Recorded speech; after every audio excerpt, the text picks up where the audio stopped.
নমস্কার বন্ধুরা, কেএস লাইফস্টাইলের আরও একটি নতুন ভিডিওতে স্বাগত জানিয়ে আজকের ভিডিওটা শুরু করছি। আজকের আলোচনা করব দোল পূর্ণিমা 2025-এ কখন লেগেছে পূর্ণিমার সময় তিথি আর কতক্ষণ থাকছে, একদম পুজোর নির্ঘণ্ট সময়সূচি আলোচনা করব।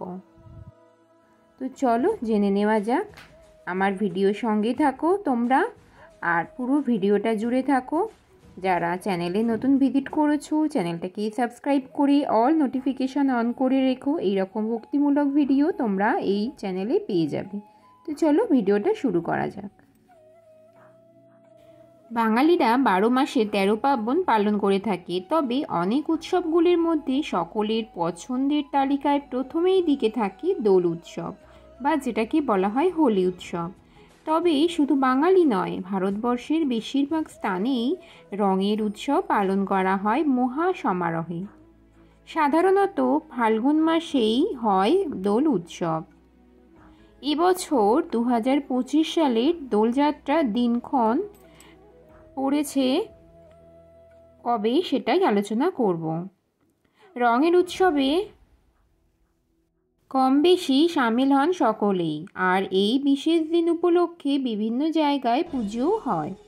দোল পূর্ণিমা হিন্দু ধর্মের জন্যে খুব শুভ বলে মনে করা হয়। এই দিন রাধাকৃষ্ণের পূজা করা হয় বিশেষত।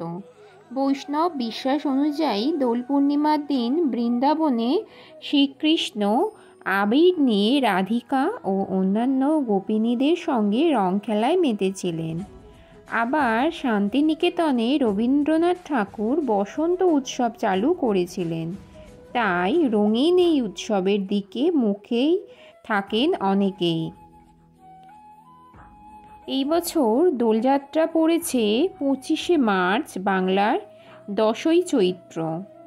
এই দিনটিকে বসন্ত উৎসবও বলা হয়। হোলি সাধারণত দোলের পরের দিন পালিত হয়। এবছর হোলি উৎসব পড়েছে 26শে মার্চ। এখন আলোচনা করব দোল পূর্ণিমা সময়সূচি। 24শে মার্চ 9টা 42 মিনিট 11 সেকেন্ড থেকে 25শে মার্চ 11টা 47 মিনিট 22 সেকেন্ড পর্যন্ত এই বছর পূর্ণিমা থাকবে। এখন আলোচনা করব হোলির দহন কখন হবে। হোলির দহন উৎসব হয় গোটা উত্তর ভারত জুড়ে। মনের কালিমাকে দূরে সরিয়ে আলোর উজ্জ্বলতায় জীবনকে ভরিয়ে তোলার প্রতিশ্রুতির জন্যে বিভিন্ন জায়গায় পালিত হয়। এই বছর হোলির দহনের সবচেয়ে শুভ তিথি 24শে মার্চ রাত 11টা 13 থেকে 11টা 53 মিনিট পর্যন্ত। বন্ধুরা, এই ছিল আজকের আলোচনা। আজকের ভিডিও তোমাদের ভালো লাগলে এই ছোট্ট চ্যানেলের পাশে থেকে যেও। বন্ধুরা, আজকের মতো ভিডিওটা এখানেই সমাপ্ত করলাম। তোমরা ভালো থেকো, সুস্থ থেকো। রাধে রাধে, হরে কৃষ্ণা।